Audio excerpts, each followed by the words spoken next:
Muy bien. Vamos a continuar con esa novena jornada de sociología, que en esta ocasión se nombró Innovaciones Sociales, en el marco también de la sexta jornada de Ciencias Sociales, del Consejo Mexicano de Sociales, COMEXO. Ahorita vamos a continuar con nuestra segunda conferencia, para lo cual le voy a pasar la voz a Diego Espinosa, que es estudiante de la licenciatura en Sociología, que hará favor de presentar a los siguientes ponentes. Adelante. Hola, muy buenos días tengan todos y todas. Hoy pues vamos a presentar a los ponentes de la ponencia Experiencias de Investigación Social en el Tiempo-Espacio de la Pandemia, contando con la presencia del doctor Sergio Pacheco González, sociólogo por la Universidad Nacional Autónoma de México, maestro y doctor en Ciencias Sociales por la Universidad Autónoma de Ciudad Juárez, profesor e investigador en el Departamento de Ciencias Sociales de la UACJ con perfil de PRODEP. Es miembro del Sistema Nacional de Investigaciones, es miembro del Sistema Nacional de Investigadores Nivel 1, líder del Cuerpo Académico Consolidado UACJ 56, Globalización, Ciudadanía y Democracia. Sus líneas de investigación es sobre género, ciudadanía y acción social, con publicaciones sobre masculinidades, democracia, procesos electorales, abstencionismo electoral y juventudes. Coordinador del grupo de investigación AMECIP, Ciudadanías en Sociedades Complejas. También contamos con la presencia del doctor Jesús Alberto Rodríguez Alonso, que cuenta con un doctorado en Ciencias Políticas y de la Administración, Pensar y Gobernar las Sociedades Complejas, de la Universidad Autónoma de Barcelona, profesor de tiempo completo en la Universidad Autónoma de Ciudad Juárez, miembro del Sistema Nacional de Investigadores Nivel 1. Sus temáticas de investigación son la participación de las mujeres en los espacios de representación política, la militancia y la calidad de la democracia interna de los partidos políticos. El caso del PAN chihuahuense. Expresidente de la Asociación Mexicana de Ciencias Políticas, AMECIP, en los años 2016 y 2018. Miembro del Comité Ejecutivo de la Asociación Latinoamericana de Ciencias Políticas. Miembro de la Red de Investigación sobre Mujeres en la Política. Y por último, también contamos con la presencia del doctor Servando Piñeda Jaimes, doctor en investigación por el Colegio de Chihuahua, maestro en Ciencias Sociales para el Diseño de Políticas Públicas por la Universidad Autónoma de Ciudad Juárez y licenciado en Ciencias Políticas por la Universidad Autónoma del Estado de México. Actualmente es profesor e investigador del Departamento de Ciencias Sociales de la Universidad Autónoma de Ciudad Juárez y de la revista de política de la Asociación Mexicana de Ciencias Políticas, de la cual también forma parte de la Junta Nacional Directiva. Integrante del comité editorial de la revista Cuadernos Fronterizos de la Universidad Autónoma de Ciudad Juárez y miembro del Sistema Nacional de Investigadores Nivel 1.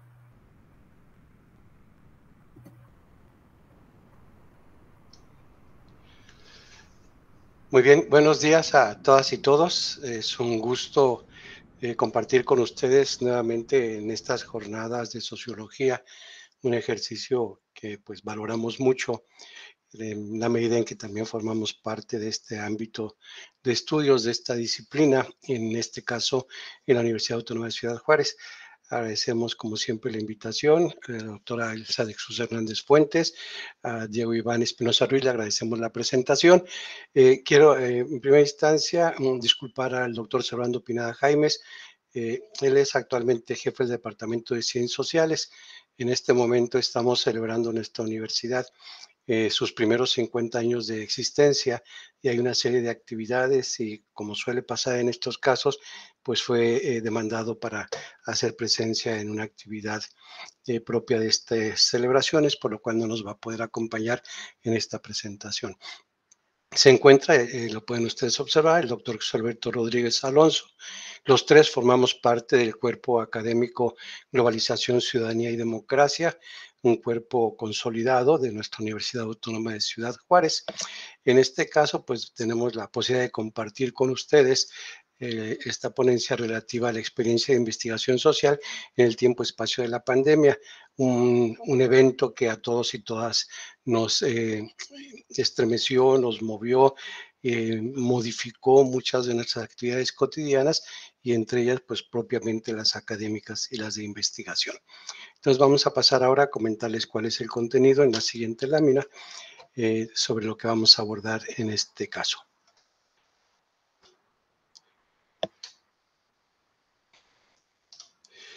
Bien, vamos a dar una breve reseña de la contingencia sanitaria. Todos sabemos, a causa del virus COVID-19, vamos a hablar sobre los paradigmas de la investigación social, sobre qué marco referencial es compartido por quienes nos dedicamos a la investigación en el ámbito científico. Hablaremos un poco de la reflexión que tenemos que hacer, que hicimos nosotros y que consideramos es necesario profundizar y ampliar con respecto a la adaptación e innovación metodológica ante el confinamiento y ante escenarios diversos que se nos pueden presentar en el ámbito de la investigación social, particularmente cualitativa, si bien los ejercicios de los que les vamos a hablar no se circunscriben a esta forma de indagar. Por último, haremos unas breves reflexiones sobre lo que esto ha influido. Muy bien, pasamos a la siguiente.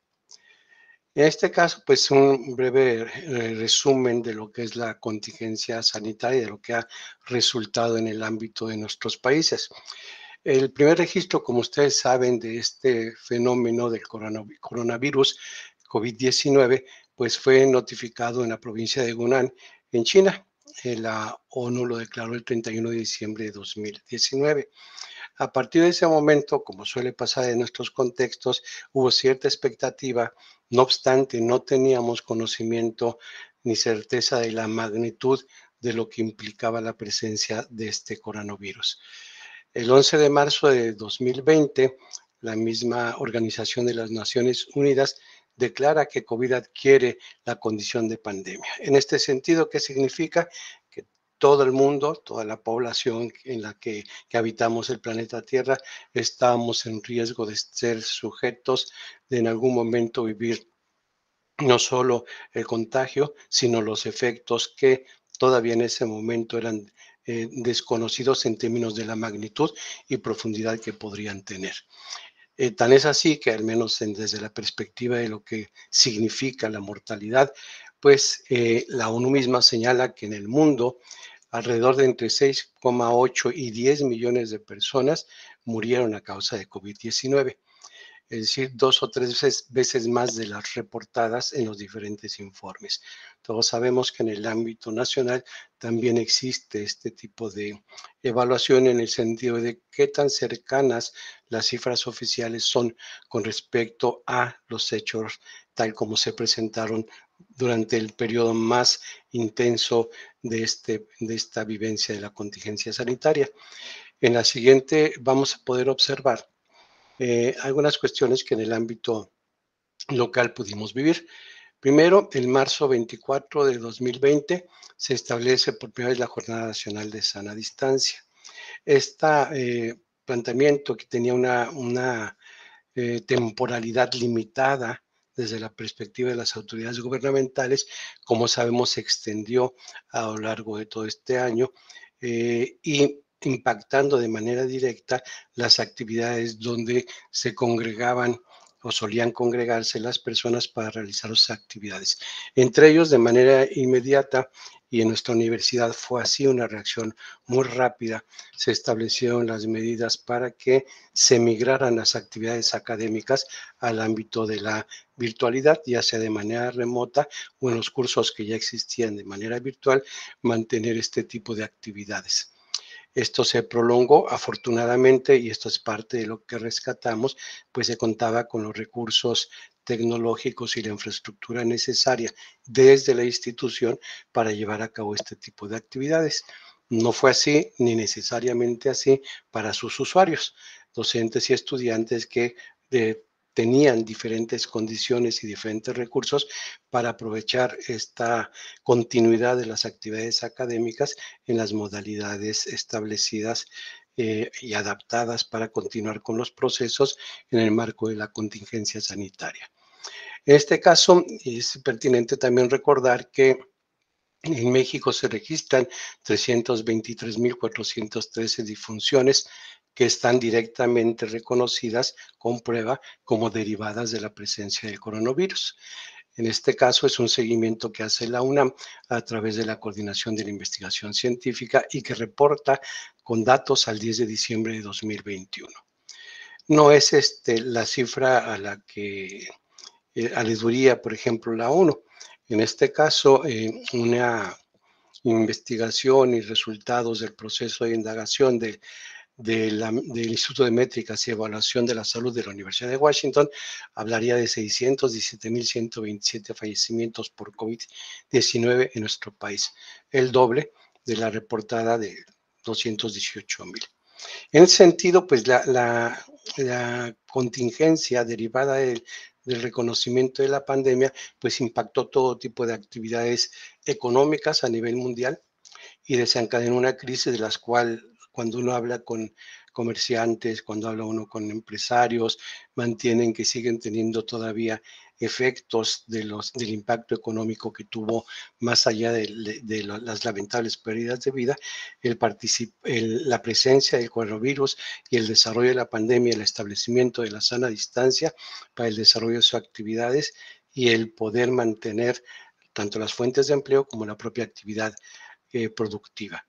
Y esto, pues en última instancia, impacta de manera directa también en las actividades, no solo docentes a las que ya me referí, sino las actividades que tienen que ver con la investigación, que esa es precisamente la parte en la cual nos vamos a centrar en este momento y para lo cual le voy a ceder el uso de la voz al doctor Jesús Rodríguez para que dé un marco en términos de los elementos propios de la disciplina académica, cómo es que los procesos de investigación son impactados, tanto en la manera de cómo concebimos la realidad y de qué manera nosotros la podemos interrogar para poder dar respuesta a las preguntas de indagación que la realidad misma nos presenta.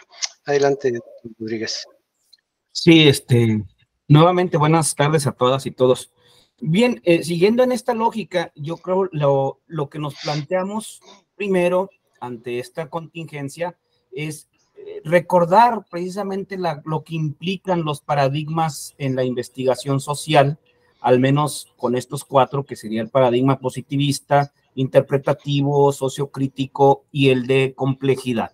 Es decir, tenemos que preguntarnos cuáles son los elementos básicos de cómo se concibe la realidad, de cuál es el objeto de estudio, de qué busca la investigación explicar en cada uno de estos paradigmas, qué lugar tiene la manera en cómo el investigador, investigadora juega en su relación con el sujeto a investigar.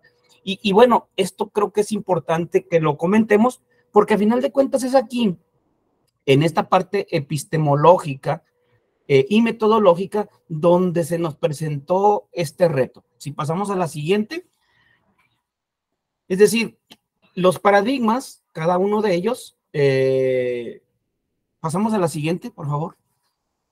En este caso, tendríamos que verificar este marco referencial compartido que tenemos en la comunidad científica. Es decir, en cada uno de esos cuatro paradigmas, vemos cómo concebimos la realidad, vemos cuál es la relación sujeto-objeto, el rol de los valores, la finalidad de la investigación, qué relación existe entre la teoría y la práctica, cuáles son los criterios de calidad investigativa, cómo se da el diseño de investigación, qué técnicas de recolección e interpretación de datos y finalmente cómo valoramos la investigación. Miren, por ejemplo, en el paradigma positivista, la realidad se concibe como tangible y objetiva.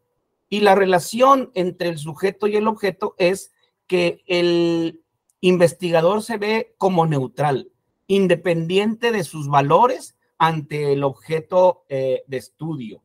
Y entonces, en este sentido, la finalidad que tiene la investigación es explicar, predecir y verificar las teorías para poder producir leyes, leyes regulares de esos fenómenos.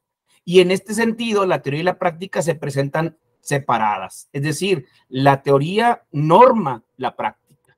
Antes de llegar a investigar, la teoría nos indica qué tipo de condiciones se presentan, que son las que se pretenden verificar. Y en este sentido, los criterios de calidad pues tienen que ver con fiabilidad, validez y objetividad, por lo que los diseños de investigación son aquellos que tienen instrumentos estructurados, que tienen validez y que son fiables en términos cuantitativos, medición a través de test, cuestionarios, observación sistemática e incluso la experimentación.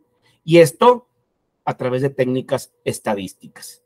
Finalmente, lo que da una valoración interna y externa de la investigación es a partir de esa fiabilidad y la objetividad que arrojan los instrumentos de análisis. Y yo quiero hacer hincapié en esta parte porque dos de los trabajos que realizamos, dos de las investigaciones, una de ellas incluso planificada previamente antes de la pandemia para un proceso de cara a cara, tuvo que verse modificado y precisamente esa modificación tuvo efectos en algunos de estos elementos referenciales. Es decir, estos elementos son los que propiciaron la manera en cómo reajustamos el instrumental. A lo mejor todavía nos falta un poco más de trabajo en este sentido, pero que al final de cuentas, tener esta visión del marco referencial, dependiendo del paradigma, nos permite construir estos instrumentos. Y esto me lleva a otro de los paradigmas, así brevemente para comentarlo. En el paradigma interpretativo comprensivo, la realidad ya no es como en el positivista, sino que es una realidad construida, divergente y múltiple. La relación entre el sujeto y objeto es influida por factores subjetivos, por lo tanto, entre el investigador y el sujeto de estudio, por lo que los valores, ¿sí?, son muy importantes porque influyen al momento de seleccionar el problema, la teoría, los métodos y las maneras de análisis.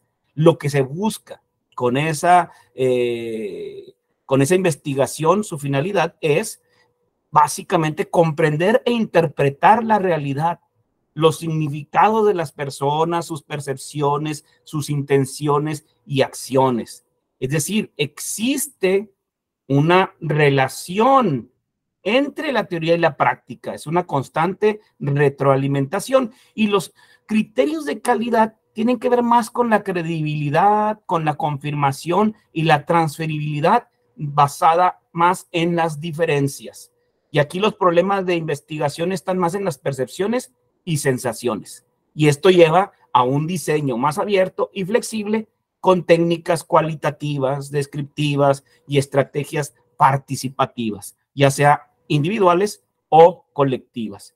Por lo que aquí el análisis de los datos se da más a través de la inducción y la triangulación, que busque en cierta medida reducción, exposición y conclusiones. Y la valoración interna y externa de la investigación se da a partir de esa credibilidad, la dependencia, confirmabilidad y la auditabilidad de los datos. Esto, si ustedes se percatan, provoca, ¿no?, que tengamos que visualizar si cuando la pandemia nos llevó a tener que replantearnos estas relaciones con el sujeto de estudio, evidentemente nosotros tenemos que tener muy claro cuál es ese marco referencial que estamos compartiendo en esa comunidad científica. Y en ese sentido es lo que tratamos de solventar en estas estrategias que implementamos durante la pandemia. E insisto, tal vez muchas de estas estrategias de acercamiento, es decir, los medios para hacernos con los datos, de acuerdo con las experiencias, dependiendo del paradigma, ¿sí?, es parte incluso de un reto que sigue vigente. Aún estando ya no en pandemia, creo que se nos abren oportunidades para poder mantener una discusión respecto a las implicaciones metodológicas en este sentido. Y esto fue, de alguna manera, no voy a ahondar en los otros dos paradigmas que planteé ahí al principio, pero les recomiendo que lean el capítulo, porque ahí se detalla de alguna forma cuáles son estos elementos referenciales en cada uno de los paradigmas, y eso nos permite precisamente tener más o menos claro los instrumentos, las técnicas, los métodos que vamos a buscar utilizar para en el diseño de la investigación con respecto al problema que estemos planteándonos. En este aspecto, ahorita a continuación, vamos a ver los 4 casos que están más centrados en los 2 paradigmas que comenté, que en los cuales llevamos a cabo estas modificaciones o innovaciones con relación a esta búsqueda de datos, por lo que le cedo la palabra al doctor Pacheco. Gracias, doctor Rodríguez. Si pasamos a lámina, un comentario, decía Jesús ahorita del libro, lo que pasa es que habría que contextualizar que esta ponencia está basada en un capítulo de un texto publicado por la Universidad Autónoma de Baja California, en la cual tuvimos la oportunidad de colaborar en la coordinación del mismo. A ese capítulo se refiere el doctor Rodríguez. Ahora, él mencionaba ahorita también otro aspecto que es importante resaltar. Aquí hablamos de innovación y adaptación, de qué manera tuvimos que, y la verdad es que en varios de estas cuestiones que tuvieron que pasar al proceso reflexivo está el darnos cuenta de que había procedimientos de trabajo previos a lo que se vino estableciendo como nuestra normalidad, que eran usados previamente y que habíamos dejado de utilizar, y que ahora la contingencia nos obligó a retomarlos como medios a través de los cuales tener contacto con los y las colegas, con los y las posibles participantes en los procesos de investigación, y poner en primer lugar en cuestionamiento en lo que hemos conocido desde la época de la Escuela de Chicago como el trabajo de campo. Es decir, esos encuentros cara a cara en el espacio cotidiano, generalmente donde las personas llevan a cabo sus actividades, o bien en esos escenarios artificiales que generamos para llevar a cabo prácticas de obtención de datos, como podrían ser los grupos focales, los grupos de discusión o estrategias similares. En ese sentido, nos pareció muy relevante poder compartirles a ustedes qué técnicas, qué instrumentos, qué medios, qué aspectos tuvieron que tomarse en cuenta para llevar a cabo los procesos de indagación. Estamos hablando de 4. 2 de ellos estaban fincados en trabajos previos, pero que les alcanzó al momento de pretender llevarlos a cabo el momento de la contingencia. El tercero es producto de la contingencia misma y centra la reflexión precisamente en algo que ya venía sucediendo y que ya habíamos venido aprovechando, pero que no lo habíamos desarrollado de manera plena en el ámbito de la investigación cualitativa. Y con esto me refiero a las denominadas nuevas tecnologías de información y comunicación, las famosas TICs, de las cuales pues ya hablar de nuevas, pues ya como señala alguno de los autores, pues ya pues se presta más a confusión que a decirnos lo nuevo, ¿verdad? Lo que está presente. Sin embargo, esas nuevas tecnologías de la investigación o estas técnicas de comunicación e información posibilitan, y esto de alguna manera lo enunciaba el doctor Rodríguez, que son prácticas que probablemente ya no abandonemos, sino que al contrario, ampliemos y profundicemos porque ofrecen muchas facilidades, si bien plantean diversos retos, que esa es la parte, digamos, la más reflexiva, la que requiere ponerse a pensar y a redactar y teorizar sobre cómo resolver alguna de estas cuestiones. En este sentido, en esta lámina les presentamos qué técnicas, instrumentos y medios de registro se llevaron a cabo para ello. Después vamos a detallarles algunos aspectos de cada una de ellas. En el primer caso, la técnica predominante fue la entrevista. Se realizaban entrevistas a mujeres utilizando aquí en primera instancia por WhatsApp, un elemento, una aplicación que a través de los teléfonos celulares y particularmente a los llamados ahora inteligentes, nos permite pues no solamente realizar una llamada haciendo uso de nuestro sentido de la audición, sino que podemos incluso tener un encuentro mediado, ¿sí? Creando un espacio distinto cara a cara entre la persona que indaga y las personas que participan en el proceso. En este caso, pues utilizamos un teléfono, utilizamos micrófono bidireccional, utilizamos laptop y utilizamos Microsoft Word para llevar a cabo diversos procesos dentro de la obtención, la transcripción y el análisis de la información. No vamos a hablar aquí del análisis de la información, nos interesa básicamente plantear los elementos que estuvieron presentes y demandados en el contexto de la pandemia. En este caso, lo vamos a comentar más adelante, presentó algunas dificultades y resumimos en algunas ventajas y desventajas de los procesos realizados. En el segundo caso se utilizaron grupos focales. En este caso, para el contacto con las personas, pues, se utilizó correo electrónico, se utilizó la plataforma de Teams para llevar a cabo el ejercicio mismo de los grupos focales y se utilizaron laptop para llevar a cabo la administración del proceso. En la primera de las encuestas se utilizó teléfono, se utilizó correo electrónico, se utilizó Google Meet, se utilizó WhatsApp y se utilizó cuestionario. Cuando lleguemos a esa encuesta vamos a darnos cuenta de por qué se fue tan variada la necesidad de recursos para llevar a cabo el proceso de trabajo. Y en la encuesta final, pues se utilizó correo electrónico, el diseño del cuestionario obviamente, y Google Forms, otra herramienta ya hoy día popular y que facilita mucho los procesos de trabajo en este sentido.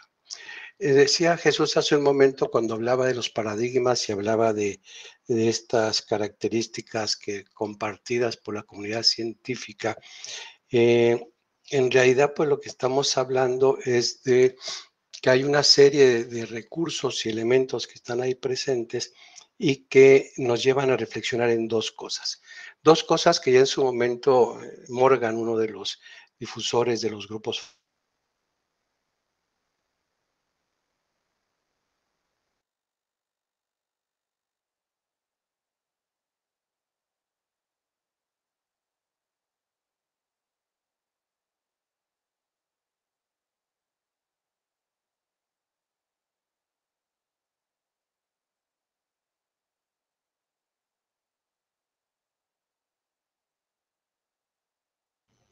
Se me fue la señal al doctor Sergio. Vamos a ver si puede continuar, si nos puede apoyar más en este momento en lo que vuelve el doctor Sergio. Sí, por supuesto, aquí estamos. Bueno, en este sentido, con relación a lo que plantea el doctor, ¿sí me escuchan? Sí, se lo escucha. Perfecto, muy bien. La cuestión aquí es que al momento de estar planteando estos instrumentos, realmente observamos cómo estas visiones de la realidad y estas cuestiones de cómo establecemos ese contacto nos hizo replantearnos, ¿no?, las formas y los instrumentos diversificados que utilizamos precisamente en cada uno de estos procesos, ¿no? En términos de la entrevista y de los grupos focales y las encuestas. Pero bien, antes de que le vuelva... Ya regresé, Jesús. Antes de que le ceda la palabra al doctor Pacheco, quiero hacer un comentario interesante que tal vez ustedes lo observan. Si regresamos al anterior, por favor. En esta, ustedes pueden visualizar que básicamente estamos hablando de entrevista, grupo focal y encuestas, que las dos primeras pertenecerían a este paradigma comprensivo del cual ahorita comentamos y las dos siguientes a este paradigma positivista. Entonces, diríamos, bueno, ¿y dónde quedaría, por ejemplo, esta idea de que en muchos casos ustedes la han escuchado, que es el de investigación-acción? O sea, y ustedes lo han escuchado tal vez por allí. En realidad, el hecho de la investigación-acción tendría que ver con otro paradigma, que es el sociocrítico, ¿no? Ese paradigma que la realidad se ve como algo construido, holística, donde participa el investigador y los sujetos de estudio, pero donde se piensa que aquí la realidad se puede construir y transformar. En ese sentido, la idea es que la teoría y la práctica se relacionan como la práctica es acción, la práctica es teoría en acción. Por esa razón aquí no estamos hablando de ese otro paradigma, ¿no?, de la investigación-acción. Y esos son los retos que a los cuales nos vamos a enfrentar, de hecho. ¿Por qué? Porque al final de cuentas ahora ya no solamente hablamos de estos paradigmas tradicionales de acercamientos cuantitativos y acercamientos cualitativos, ¿no? Sino que ahora incluso se recomienda el acercamiento mixto, ¿no? Estas metodologías mixtas, ya sea de manera lineal, de lo quanti y quali, o de lo quali hacia lo quanti, o de ir dialécticamente estableciendo ambos momentos. Y eso es precisamente por qué habíamos planteado que marco referencial se comparte en cada uno de los paradigmas, porque a final de cuentas, de forma epistemológica, axiológica y nociológica, nos lleva a este tipo de metodologías. Y eso es lo que quería compartirles, y ahora sí le cedo la palabra al doctor Pacheco. Gracias, doctor Rodríguez. No sé por qué razón, pero me salí de la conexión. Aquí la internet estaba funcionando. Decía yo que hay dos momentos importantes a recuperar y lo retomo porque inclusive se vinculan muy bien con lo que acaba de plantear Jesús. Uno es el momento del diseño de la investigación, su planteamiento, objetivos, preguntas, etcétera. El otro momento, el otro piedra de toque, nos dice Morgan, es el diseño de la técnica. Y cuando diseñas, decía Jesús en el caso de la última encuesta, ya estaba diseñada. Ahora hay que aplicar el instrumento. Ahora pregúntate si la coherencia y la congruencia entre el diseño, ¿sí?, y el instrumento. Y entonces eso es lo que lleva precisamente a reflexionar sobre de qué manera es que hemos venido haciendo uso de estas técnicas, ¿sí?, y qué retos plantea un contexto distinto como el que la pandemia nos ofreció. La siguiente, por favor. En este caso, cuando hablamos de la entrevista, es una investigación sobre la cultura política de las mujeres. No fue la única técnica, fueron diversas actividades que se desarrollaron, pero en el caso particular del abordaje cualitativo se llevaron a cabo entrevistas. ¿Y aquí qué se requirió? Bueno, de entrada, siendo mujeres que participan en el ámbito de la representación política, ¿sí?, o de la militancia política, se hizo uso de la estrategia de bola de nieve, de la técnica bola de nieve.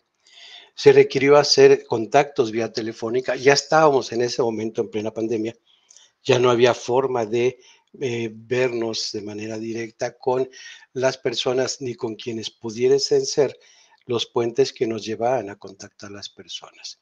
Entonces diseñamos una entrevista semiestructurada y acordamos una videollamada. Nada más que esta videollamada está entre paréntesis porque fue una videollamada que no tuvo video. Fueron solamente a través del audio. No hubo por parte de las participantes, a pesar de que había un consentimiento informado en el cual se habían planteado los requisitos, la forma de participación, qué tipo de técnica vamos a utilizar, cuánto tiempo iba posiblemente a durar el encuentro, la confidencialidad de los datos y demás, ninguna de las personas consintió que fuese haciendo uso del video, únicamente a través de la llamada, a través del audio. Se utilizó además un software Audacity, que nos permitía no solamente estar conscientes del proceso de grabación, sino que nos permitía medir o observar la calidad de la grabación que estábamos desarrollando en ese momento, que era algo para nosotros en ese momento importante porque pocas probabilidades había de reiterarlo. Otro de los elementos que me parece muy relevante son el hecho de que se realizó con personas que residían en diferentes localidades del estado. ¿Sí? En ese sentido, ¿por qué? Porque una de las virtudes que tiene el uso de estas tecnologías de la información y la comunicación es que nos acortan las distancias. Nos permiten muy bien interactuar con personas que se encuentran prácticamente en cualquier lugar del mundo, siempre y cuando cuenten con el recurso de acceso a la plataforma de Internet y cuenten con el aparato tecnológico necesario para realizar la conexión. Y en este caso se crea lo que algunos autores denominan un espacio, ¿sí?, propio, un espacio particular en un nuevo espacio. O sea, no es un lugar físico, pero se crea un espacio en el cual la interacción se lleva a cabo. En este caso fueron Juárez, Chihuahua y Santa Bárbara las locaciones en las que se ubicaban las personas con las que interactuamos. La siguiente, por favor. En el siguiente caso fueron grupos focales. En este caso, los grupos focales se desarrollaron con estudiantes universitarios. Nuestra universidad cuenta con varios campus en Ciudad Juárez, cuenta con un campus en Nuevo Casas Grandes, un campus en Cuauhtémoc y una ciudad universitaria que se encuentra alrededor de 35 kilómetros de lo que es el centro de la localidad de Ciudad Juárez. En este caso, pues lo que llevamos a cabo fue un grupo focal más que virtual, digamos un grupo focal remoto, en el cual se utilizó el muestreo oportunista, ¿sí? La posibilidad de que la universidad contaba con planteles en estos 3 diferentes lugares, que en este caso fueron Ciudad Juárez, Nuevo Casas Grandes y Cuauhtémoc, ¿sí? Podíamos tener contacto con personas relacionadas directamente con los estudiantes de diferentes programas de licenciatura de la institución, ¿sí? Contábamos con la plataforma Teams que nos brinda la universidad y en la cual ya anteriormente veníamos desarrollando actividades de docencia de aprendizaje. Entonces teníamos recursos a nuestra disponibilidad que nos permitirían llevar a cabo las actividades. Realizamos esto basados en un guión aplicado de manera similar a cada uno de los grupos que se llevaban a cabo y contaron todos ellos con consentimiento informado también en el uso de su información y de sus datos. Ustedes ven esa imagen, ahí viene la fuente de donde la obtuve, no corresponde a esos ejercicios porque tuvieron la misma peculiaridad. Pocos estudiantes, hombres y mujeres, estaban dispuestos a activar su cámara para que fuesen visibles al momento de la interacción. No podíamos mantenerla todos activos al mismo tiempo y quienes sí consentían pues lo hacían al momento de su participación.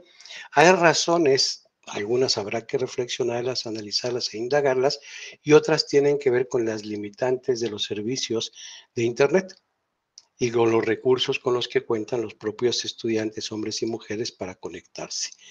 Una de las cuestiones que tenemos por ahí pendientes con la doctora Elisa, que en algún momento platicamos, es esta cuestión de cómo vivieron los estudiantes los procesos formativos durante el momento de la contingencia. Uno como docente se da cuenta de que pues no todos tienen PC, no todos tienen laptop, no todos tienen tableta, muchos utilizan su teléfono celular, otros tienen que estar compartiendo los recursos con los miembros de su familia y otro elemento que resaltó mucho y que creo que es también motivo de reflexión es irrumpimos en sus hogares. ¿Sí?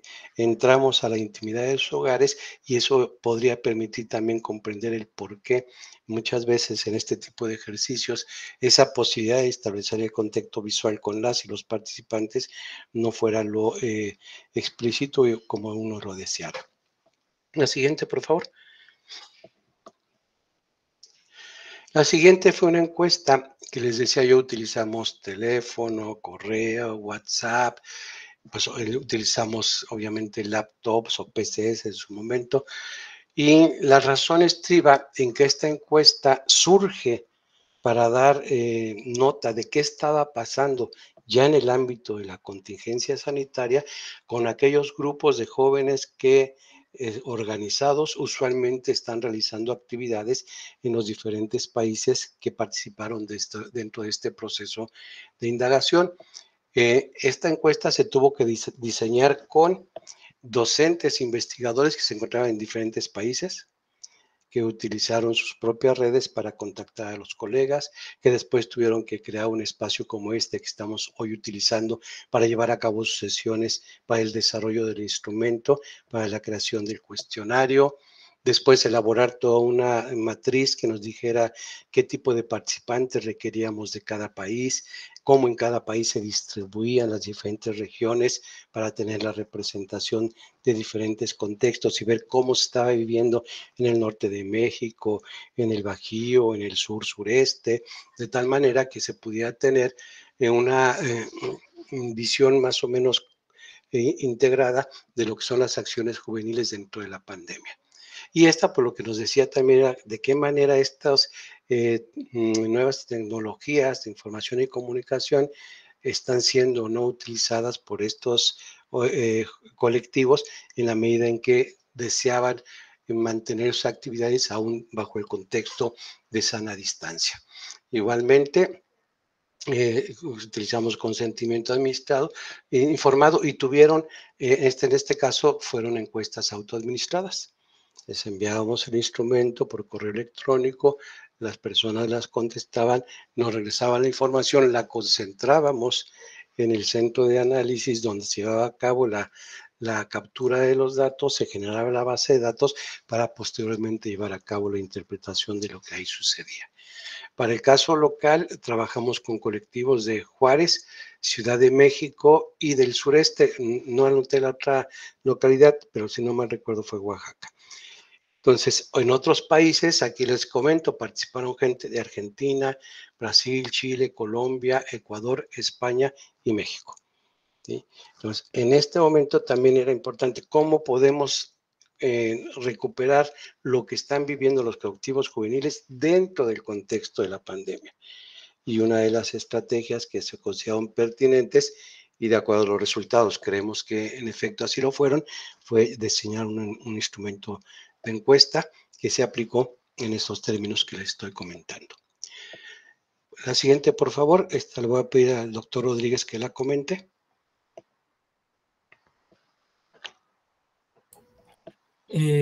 Sí, gracias. Bueno, esta encuesta originalmente estaba, como ya lo comentamos, preparada para hacerla cara a cara. Y ese muestreo se hizo con apego a lo que plantea esa metodología, es decir, se calculó el tamaño de la muestra con una confianza estadística, 95%, etcétera, etcétera. Y estuvo en esa planificación, la pandemia nos lleva a plantearnos, bueno, ahora ya no la vamos a aplicar cara a cara, ¿cómo lo vamos a hacer? Y bueno, la única alternativa que tuvimos fue la de autoadministrarla. Esto conllevó necesariamente que cambiáramos y discutiéramos que ok, íbamos a tener ese acceso a la militancia partidista a partir de la identificación de uno o dos miembros del partido de Acción Nacional, y luego ellos iban a comunicarnos con otros y contactarnos con otros, etcétera, etcétera. Pero asumimos definitivamente que el error de muestreo se iba a ampliar. Es decir, primero de entrada, aunque planteáramos un número específico de cuestionarios a aplicar, sabíamos que las respuestas que íbamos a tener iban definitivamente a ser menores. Eso nos conllevaba a la decisión de vamos a mantener la búsqueda de militantes para que respondan el cuestionario hasta cumplir con todo el tamaño de muestra, lo cual eso implicaba una cantidad de tiempo que posiblemente no íbamos a tener para cumplir con los lineamientos. Ok, esto por allí, esa fue una de las limitantes. Sin embargo, se logró una ventaja en esto, en la cuestión que tuvo que ver con el acceso, el bajo costo y la rapidez que se obtenían los datos. Y además de la obtención de los datos, esta rapidez o facilidad para poderlos colocar en la base de análisis en el SPSS que se utilizó. Y eso fue algo interesante. Sin embargo, igual como ya lo comentábamos en los otros instrumentos, una de las principales limitaciones a la que nos encontramos fueron aspectos técnicos como el acceso a Internet y poseer el equipo respectivo. Y debo resaltar algo aquí que cuando hicimos este trabajo no lo reflexionamos. Y las militancias de los partidos políticos, sobre todo del PAN y del PRI, son militancias muy longevas. Es decir, más del 60% son personas adultas mayores.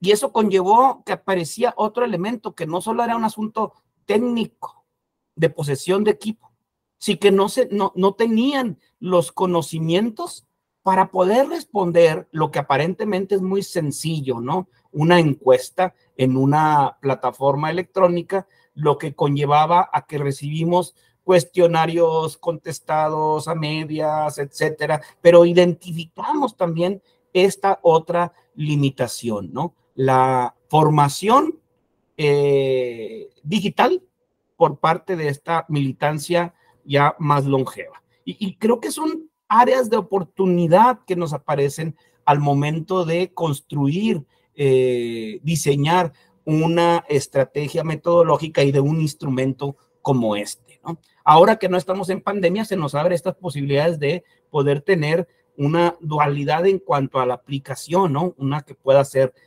face to face y otra que podrá hacerse precisamente bajo esta lógica de esta virtualidad y con estos instrumentos. Creo que eso es algo que tenemos que rescatar de esta aplicación.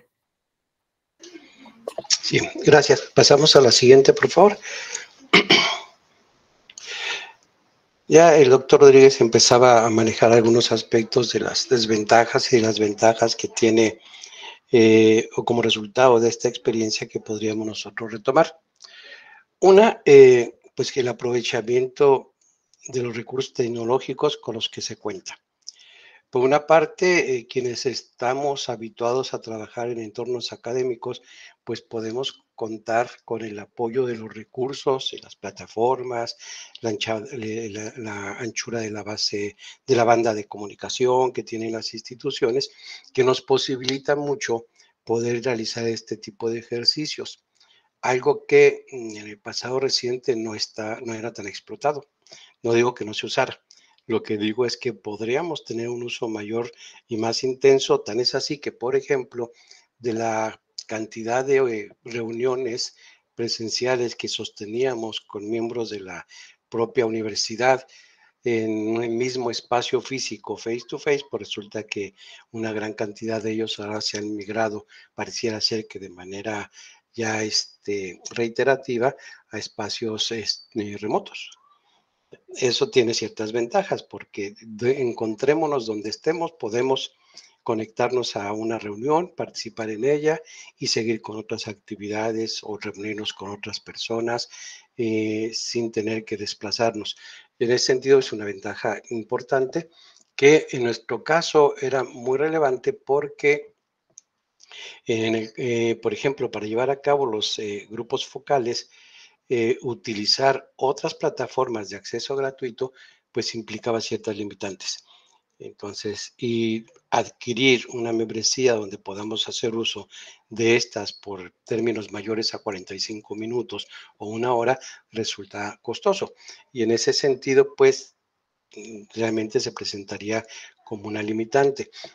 Por otro lado, pues, tuvimos todos y todas, docentes, investigadores, estudiantes, trabajadores de diversas áreas, pues tuvimos que hacer uso de nuestros propios recursos. En este caso, nuestros propios recursos de laptops, computadoras, nuestros propios teléfonos, nuestro propio servicio de Internet para poder llevar a cabo, porque recordemos, en estos momentos no estábamos en las instituciones, estábamos en nuestros domicilios. Y en ese sentido, lo que nos favorecía, en nuestro caso, era que la universidad nos dispuso, ya desde antes nos había invitado a hacer uso de Teams, pues ya nos dispuso a nuestro servicio esta plataforma para seguir llevando a cabo nuestras actividades docentes y por extensión aquellas que estuviesen vinculadas con las actividades que realizamos en la universidad, entre ellas la investigación. Otro aspecto que es de ventaja, pues la calidad en el registro de la interacción.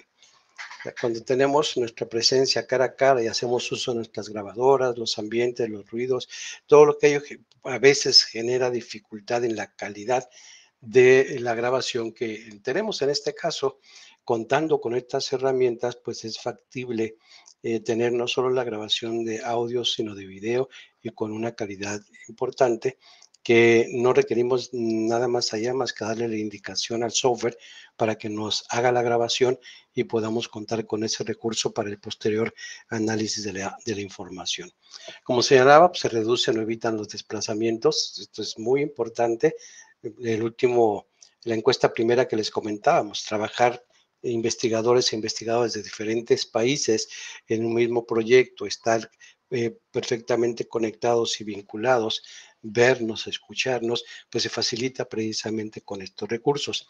Hoy día, pues ya no podemos negarnos a pensar en hacer ejercicios de investigación que nos permitan conectarnos con gentes de otra latitud y poder llevar a cabo las actividades, incluyendo entre ellas las propias entrevistas o los grupos focales, por dar cuenta de algunos de ellos. Se maximiza el uso de tiempo, efectivamente podemos tener un uso mucho más eficiente y efectivo del tiempo que le destinamos a estas actividades, porque lo obtenemos de aquello que no requerimos para hacer desplazamientos e incluso para invertir en otro tipo de costos que generalmente implica el llevar a cabo encuentros cara a cara, sobre todo cuando invitamos a personas en un número considerable. El otro aspecto que facilita también estos ejercicios, pues es la creciente disposición de plataformas de acceso libre medido. Esta que estamos utilizando ahorita, Google Meet, lo podemos hacer, Zoom lo podemos hacer, quien tenga una cuenta de Microsoft puede usar Teams y existen otras a las cuales se puede acceder y con las cuales podemos nosotros contar para llevar a cabo estas actividades, ¿no? El uso masivo de plataformas como Teams, pues prácticamente uno diría que casi en cada universidad podemos encontrar la plataforma activa, con la presencia de Microsoft de manera predominante en las instituciones, en la dotación de servicios de cómputo, en las plataformas de los sistemas operativos, pues básicamente es Microsoft quien predomina en el mercado. Entonces, esto facilita que para instituciones educativas sea muy factible proveer de este recurso para sus investigadores y para sus estudiantes, hombres y mujeres. La grabación de audio y video sincrónica es una ventaja importante. Cuando nosotros solíamos trabajar, por ejemplo, con una cámara de video y grabadoras digitales, pues resulta que teníamos siempre que pensar en que cómo le hacíamos para unir lo que acá estaba con lo que acá se veía. Si no contabas con un micrófono, porque a veces se requería micrófono omnidireccional que permitiera grabar en la video. Muchas veces teníamos el video sin un audio claro y teníamos que hacer uso de las grabadoras digitales para poder relacionar uno y otro. Ahora esto es factible de hacerlo a través de una misma aplicación. Y por el otro lado, pues el correo de acceso libre electrónico es amplio, diverso, la oferta es muy amplia y nos permite contactar prácticamente con cualquier persona que cuente con uno sin ningún tipo de problema. O sea, hay muchas ventajas que se nos presentan en este escenario. No son todas, son algunas de las que rescatamos en este momento. Pero también tiene desventajas, como podemos ver en la siguiente lámina.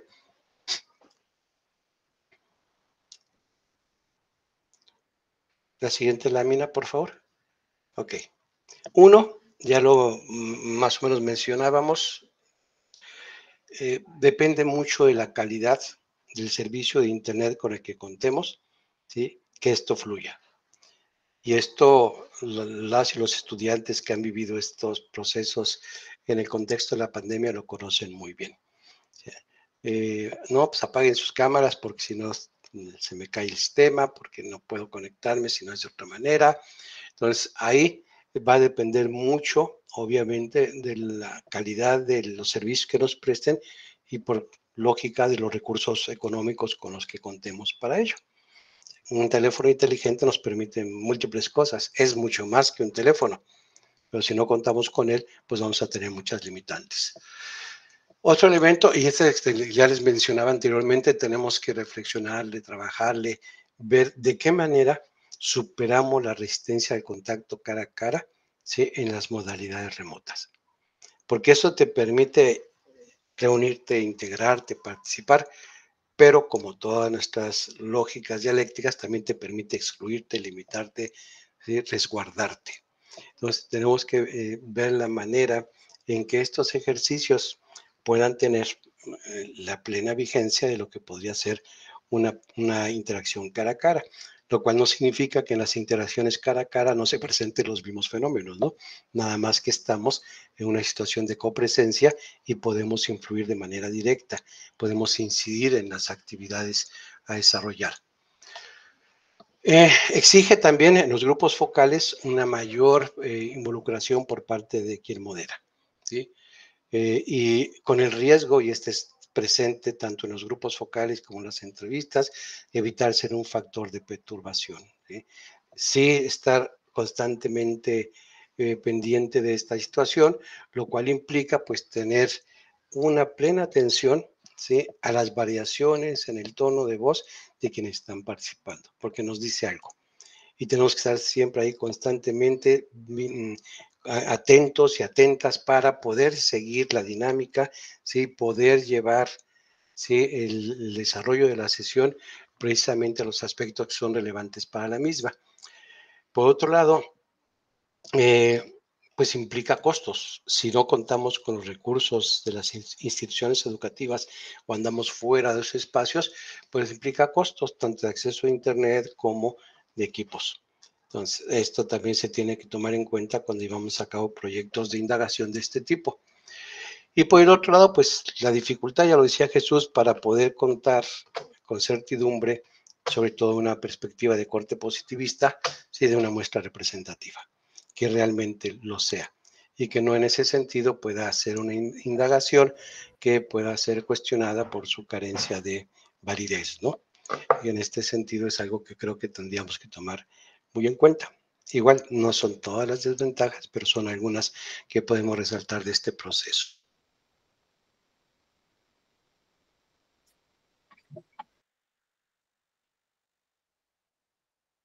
Creo que se le volvió a ir la señal a doctor Pacheco.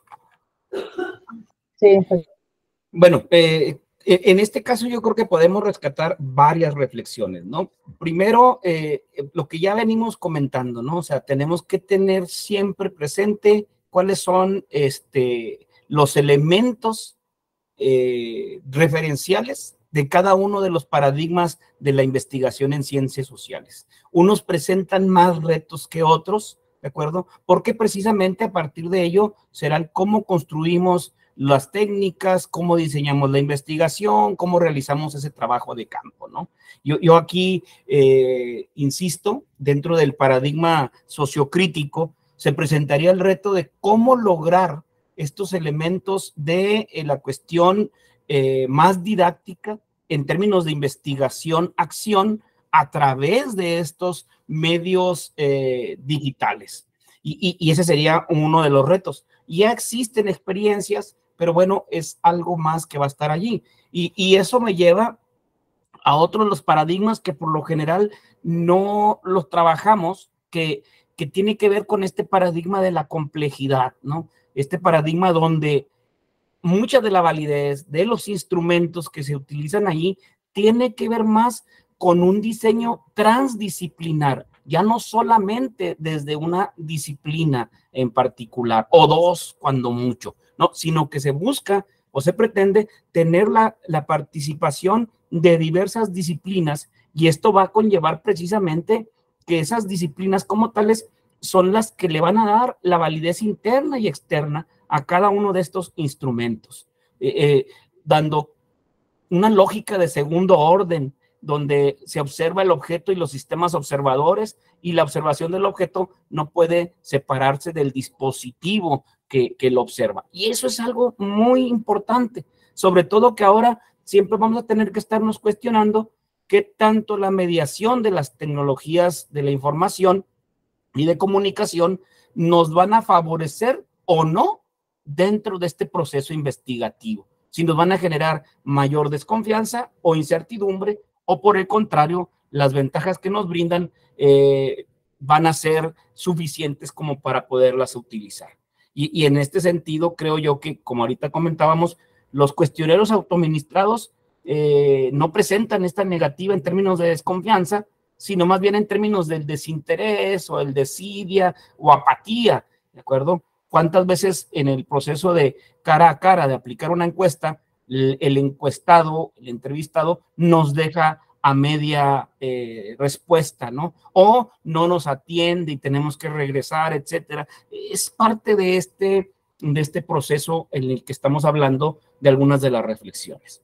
Otro sentido es que aquí las experiencias que planteamos nos van a invitar precisamente a reflexionar y reajustar lo metodológico, sino que en realidad nos va a llevar a estas concepciones y estos referentes científicos de cada uno de los paradigmas con los cuales trabajamos, ¿no? Cómo concebimos la realidad y cómo podemos pensar o incluso sentir esa realidad. Y eso nos va a llevar precisamente a construir no solo estos instrumentos tan tradicionales en el sentido estricto, sino de la generación de nuevas formas para acercarnos a estos sujetos que estamos en ese proceso de investigación. Y esa es parte, ¿no? Yo creo que uno de los retos que tenemos dentro de la investigación social.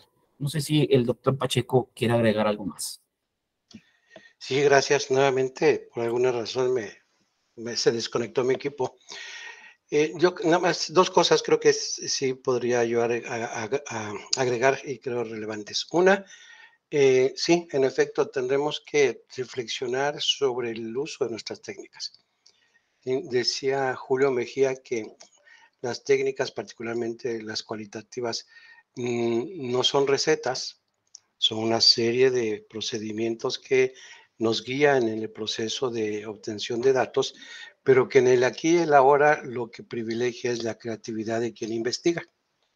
En este caso particular, esto nos llevó por necesidades obvias a implementar las mismas técnicas, ¿sí?, en una modalidad distinta, en un entorno distinto, que tuvo necesariamente que someternos a determinado tipo de reflexiones. Y esa es la segunda parte que quisiera rescatar. Como investigadores tenemos que reflexionar sobre nuestro propio proceso, ¿sí? De qué manera es que el ejercicio que hemos llevado a cabo, ¿sí?, adolece por el uso de la misma técnica, en los mismos términos que hemos aprendido, ¿sí? O en qué medida se fortalece al darse cuenta de que existen formas, medios y procedimientos que facilitan el acceso a la información, ¿sí?, a partir precisamente de la experiencia vivida en este contexto. Y esa es la parte que creo que queda más abierta y que nos compete a todas y todos. ¿De qué manera es que podemos empezar a quienes no lo hayamos hecho, reflexionar sobre estos procesos y las virtudes y ventajas que nos ofrece? En ese sentido sería mi comentario. Y pues con eso cerraríamos la participación, agradeciéndoles nuevamente la invitación a esta jornada, la 9ª ya. Y pues muchas gracias y aquí dejamos el uso de la voz para los comentarios que proceden. Muchas gracias. Gracias a los doctores. Si hay alguna pregunta, comentario, puede hacerlo por medio del chat o usar su manita para pedir la voz.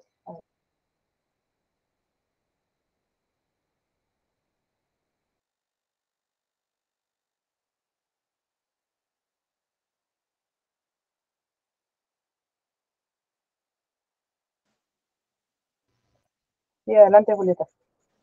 Sí, me interesa sobre todo cuando dicen que modificaron, bueno, calcularon el tamaño de la muestra y la tuvieron que modificar, al igual que el error, porque, bueno, la respuesta no era lo que ustedes esperaban. Quisiera que si pudieran explicar un poco más en esa cuestión. Sí, por supuesto. Sí, originalmente el tamaño de la muestra eran de 386 cuestionarios que se pretendían aplicar. Después de leer todos los elementos que existen dentro de la teoría cuando se aplican encuestas autoadministradas, siempre se presentaron las limitaciones a las que había. Entonces nosotros dijimos, bueno, vamos a seguir planteando la idea de que fuera la muestra de 386 cuestionarios. Sin embargo, para poder aplicarlos de manera autoadministrada, se sabía que la respuesta, al menos de lo que planteaban las teorías, las respuestas iban a reducirse en aproximadamente entre un 15 y un 20% de cada una de ellas, ¿sí? Entonces, dijimos, bueno, esto hace que aumente el error en términos de la aplicación del cuestionario. Y con ese error dijimos, vamos a tratar de construirla y acercarnos a ese tamaño de muestra de 386 cuestionarios.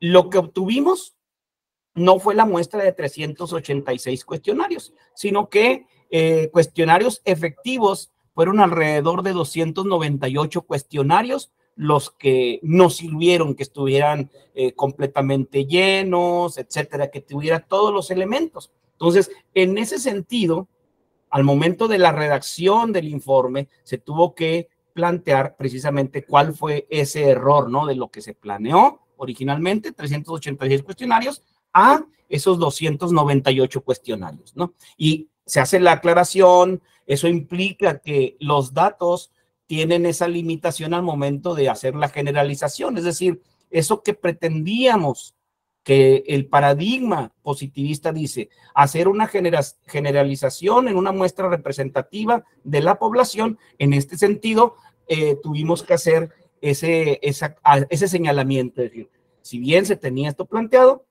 esto fue lo que obtuvimos de resultados, por lo tanto, la información tiene esta limitación. Y eso creo que es algo importante, porque muchas de las veces creemos que cuando obtenemos cierto tipo de datos y no se tienen el tamaño de la muestra de forma referencial, se presentan los datos como si siguieran estando en el mismo nivel de error. Y creo que hay que ser honestos en ese sentido y poder plantear que a final de cuentas, con un mayor error, la información está presente. La generalización, evidentemente, ya no es igual, ya no se busca o ya no se tienen los elementos para hacer una generalización a partir de esa representatividad.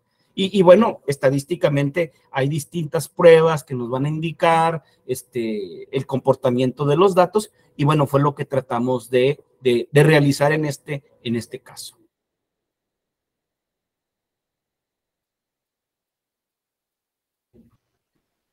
No sé, Julieta, si se respondió adecuadamente o si tienes... Sí, claro que sí. Sí, muchas gracias. ¿Te gusta comentar algo, maestro Sergio, o vamos a otra pregunta, si es que la hay?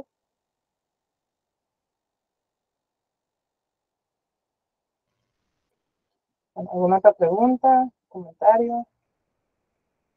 Si no pueden abrir su micrófono, lo pueden dejar aquí también en el chat. De momento no lo pueden abrir. Yo tendría una en lo que los demás se van decidiendo.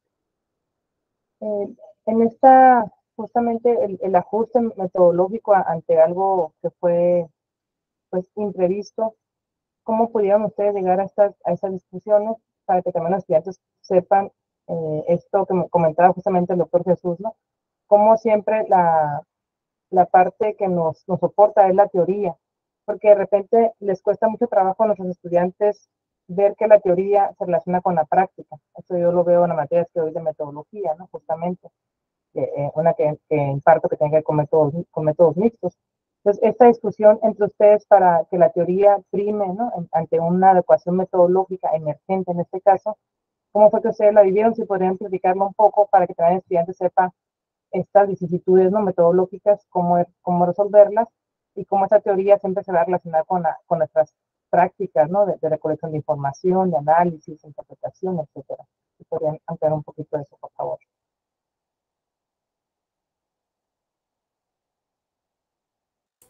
¿Sergio o quieres que yo? Perdón, porque me llamaron aquí. Ah, ok. Entonces. Ok, bueno, entonces, yo doy una respuesta en este sentido y creo que vuelvo otra vez al punto que planteábamos con relación a cuáles son los referentes del paradigma en el cual estamos. O sea, evidentemente, en todos los paradigmas existe teoría, es decir, siempre existe algo escrito de forma previa. Ahí eso que ni qué, tanto en el acercamiento cualitativo, comprensivo, como en los otros acercamientos. Siempre va a haber teoría. Sin embargo, cuando tenemos esta perspectiva positivista, lo que hacemos es que la teoría es la que nos posibilita la construcción del problema. Es decir, el problema lo construimos a partir de determinada teoría hacia el tema en el cual estoy tratando. Es decir, si a mí lo que me interesa es una generalización sobre una determinada población, pues evidentemente allí la teoría es la que me va a marcar los conceptos, los acercamientos que ha habido, las respuestas que ha habido, y que son de alguna manera las que nos motivan a decir, estas respuestas son limitadas y busco ampliar. Entonces, en ese aspecto, la parte teórica es fundamental. Por esa razón, yo creo que la primer parte para la construcción de su problema es la exploración que hacemos sobre el tema que vamos a investigar. O sea, es decir, la exploración consiste en revisar lo que está escrito sobre el tema. La exploración consiste en irle a preguntar a expertos que han trabajado sobre ese tema, que son los que nos van a decir más o menos en qué condiciones están las respuestas al momento. Y a partir de allí, nosotros construimos nuestras preguntas de investigación y las pretensiones y los objetivos que queremos. Eso es en cuanto a la idea. Sí, lo que quiero es generalizar, explicar en términos generales desde el paradigma positivista. Pero si lo hago desde el paradigma comprensivo, y yo creo que aquí Sergio nos puede auxiliar más, y me gustaría que él diera la perspectiva comprensiva, donde si bien hay teoría, el acercamiento es otro. Sí, Jesús, gracias. De hecho, esta es una vieja discusión y polémica a veces en los ámbitos precisamente académicos.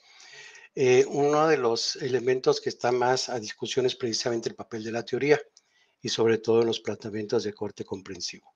¿Por qué? Porque por una parte el procedimiento marca que cuando partimos de una perspectiva positivista, en efecto, es la teoría la que nos ayuda a problematizar, establecer cuál es la interrogante, qué variables son las que voy a considerar, qué conceptos son los que voy a trabajar y desde dónde me voy a posicionar.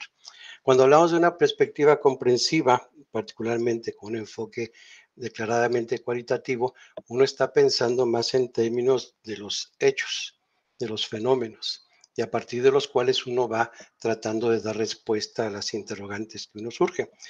En este caso, en lo particular, la teoría no es que no esté presente. Nosotros la tenemos dentro de nuestras propias concepciones, de nuestros propios conceptos, desde la manera en que planteamos las preguntas, la teoría está ahí. Lo que pasa es que nuestras interrogantes no surgen necesariamente de una postura teórica. ¿Sí? No digo que no la haya, puede haberla. ¿Sí? Cuando discutía en los paradigmas Jesús sobre la presencia o no de valores, pues ahí es donde uno puede inclusive identificar desde dónde está uno posicionándose para llevar a cabo un proceso de indagación en este caso. Una manera de diferenciarlo sería, en el caso de la perspectiva positivista, uno va a utilizar una lógica de justificación, va uno a tratar de corroborar algo que ya el conocimiento previo indicó como presente.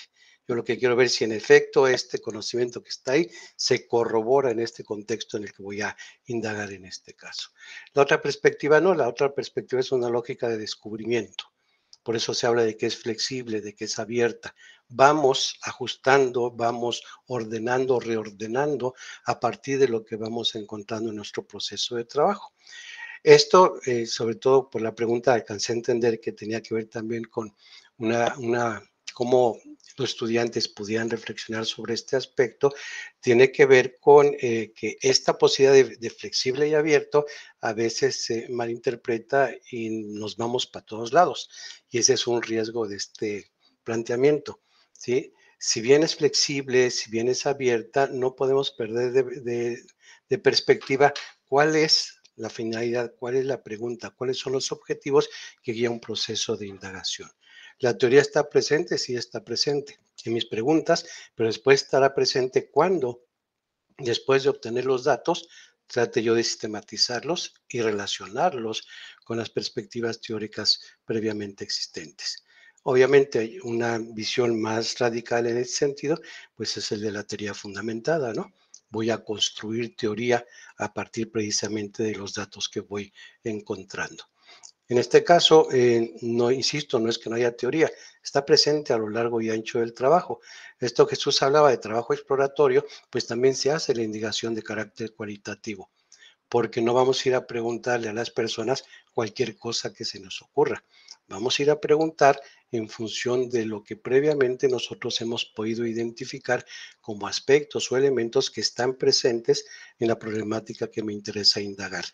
nada más que en este caso no voy a corroborar necesariamente una hipótesis, sino que voy a recuperar de las experiencias de las personas el cómo y el por qué actúan, el por qué conciben de determinada manera una situación en particular o nos comparten su experiencia de vida sobre un tema que para mí es relevante y de interés. No sé si esto alcanzaría a responder la pregunta que hizo, doctora. Sí, muchas gracias. No sé si hay algún otro comentario o pregunta. El doctor Jesús dice que muchas gracias por el espacio, que se tiene que retirar. Igual mando saludos a todos. Si alguien tiene alguna otra pregunta o comentario. ¿No? Bueno, yo sí tendría otra también. Sobre estos diferentes resultados que nos mostraron, ¿qué tanto cree usted que realmente cambiaron derivados de esta cuestión de la pandemia? O que, aparte de las ventajas que ya mostró, ¿cuál sería ya sea las ventajas o algunas diferencias que sean breves que hayan ustedes encontrado en esta nueva forma de recopilación de información? ¿Qué nos podría ampliar más sobre eso? Ya mostraron algunas y ya explicaron algunas de ellas, pero se nos podría ampliar un poco más. Sí, de alguna manera decía yo que recuperábamos algunas prácticas que se habían quedado en desuso. Por ejemplo, el uso del teléfono tal cual, sin estas carácter sofisticado que hoy día alcanza el teléfono inteligente, es un recurso que estaba disponible. Es un recurso que suele utilizarse incluso para llevar a cabo encuestas, por ejemplo, telefónicas. Era un recurso que ha estado siempre presente y del cual se hacía uso más en el ámbito de la investigación cuantitativa que en la cualitativa. Hoy día lo vemos, por ejemplo, con el uso de las redes sociales, Facebook en particular. Es una herramienta en la cual hay una gran cantidad de flujo de información, pero que no necesariamente en tanto sus contenidos es información que esté ligada a problemáticas sociales específicas, pero en sí mismo se convierte en un objeto de conocimiento. Entonces, recuerdo mucho el ejercicio de un estudiante que cuando se dio la revolución en primavera en Egipto, decía qué importantes son las redes, voy a investigar de qué manera las redes sociales están influyendo en la construcción de una perspectiva política en los estudiantes. Elaboró una encuesta, la aplicó en todos los campus de la universidad, estuvo muy robusta, el resultado que obtuvo me dijo, fracasé. No, ¿por qué fracasaste? Dice, pues la red la utilizan para todos, el Facebook para todo, pero menos para esto. Ese hecho no es un fracaso, es un conocimiento que el estudiante adquirió aplicando un instrumento de investigación específico en el cual le dice, sí, la red social, en este caso Facebook, con ser tan importante, con llegar a tantas personas, a tantos lugares, no necesariamente tiene una finalidad distinta al esparcimiento, la diversión, etcétera. Sin embargo, ese Facebook se convierte en un objeto de conocimiento. En este mismo sentido, el uso de las redes sociales, el uso de estas tecnologías de la información se convierten también para nosotros en objeto de conocimiento. Y esto es algo a lo que comentábamos hacia el inicio de la reunión, es en lo que necesitamos todavía seguir trabajando, seguir profundizando, de qué manera estas tecnologías de la información son unos medios, pero también son objetos de conocimiento que hoy día, por ejemplo, algún estudiante de doctorado está trabajando sobre Instagram, por ejemplo, y habla sobre cuestiones de identidad y otros aspectos que son relevantes. Entonces, estos recursos como medios y como objetos de conocimiento son aspectos que creo que deben de rescatarse de manera muy adecuada y plena en estos procesos de indagación. Una dificultad predominante estaría en de qué manera cómo logramos que estos encuentros cara a cara que nos permitían acceder a determinado tipo de información, si podamos de alguna manera lograr algo similar haciendo uso de estos medios que nos posibilitan, como decíamos, acortar distancias, ¿no? Pero ampliar nuestro radio de acción en otros contextos. Y por la otra, pues la necesidad de mantener el uso de las estrategias cara a cara, porque hay sectores de la población con los cuales no estaríamos en posibilidades de llevar estos ejercicios. Cuando decía Jesús, nos dimos cuenta de que la edad y el analfabetismo digital de algunos de nuestros sujetos de conocimiento se evidenció en este momento, pues nos lleva nuevamente a reflexionar también que no todo el mundo está centrado en estos espacios y con estos recursos, y que tenemos que seguir trabajando en el desarrollo de las técnicas adecuadas para cada proyecto en lo particular. Muy bien, muchas gracias. ¿Si alguien tenga alguna otra duda, pregunta, comentario? Sí, adelante, Diego. A ver, un momento. Ahí está. Pues más que nada igual quiero agradecerlo a usted y al doctor Jesús Rodríguez por esta presentación de esta ponencia. Una duda que yo que tengo es en cuestión de los acercamientos, ¿cómo se llama? En lo que nos platicó que ustedes realizaron acercamientos, entrevistas por videollamadas. ¿Hay alguna manera de proceder cuando se hace ese tipo de entrevistas de manera virtual? En comparación, pues cuando uno lo realiza, como dicen, de cara a cara. Sí, mira, la estrategia es muy similar. En primera instancia decíamos, en el caso particular tuvimos que hacer uso de bola de nieve, ir contactando a personas que nos fuesen poniendo en contacto con personas que conozcan del tema que nos interesa abordar. En este caso, pues una de las cuestiones que tenemos que tener siempre presentes es asegurarnos que el tipo de actividad que vamos a desarrollar nos permita obtener la información de calidad que buscamos. Y en este caso, pues lo que tenemos que asegurarnos primero es que la persona con la cual vamos a establecer contacto, en efecto, cuente con la información que deseamos. Segunda, que la persona sea accesible, y por eso el uso de esta modalidad y el uso de estos recursos. Tercero, que esté dispuesta a participar y brindar la información que posee, porque puede tener mucha información, pero puede no desear compartirla, a pesar de que la persona que la contactó haya logrado que en un momento dado nos permita establecer contacto, pero que a final de cuentas la situación no fluye porque la persona pues quizás respondió a una demanda, se sintió comprometido o comprometida, pero no necesariamente con la intención plena de participar. Lo que en el caso de los cuestionarios hablamos de la resistencia, ¿no? A llevar a cabo la actividad. Y cuarto, pues que esté en condiciones de establecer la interacción. Y ahí son dos elementos. Uno, sus propias capacidades lingüísticas, las disposiciones corporales que tenga para ello. Y segundo, que cuente con los medios para llevarlo a cabo. Cubiertos esos requisitos que nos permiten pensar en que tendremos una información de calidad, pues lo que procede es, en primera instancia, tratar de generar lo que toda técnica de este tipo nos señala, ¿no? Un ambiente de confianza, tratar de establecer una relación más o menos asequible entre las personas que participamos en el proceso.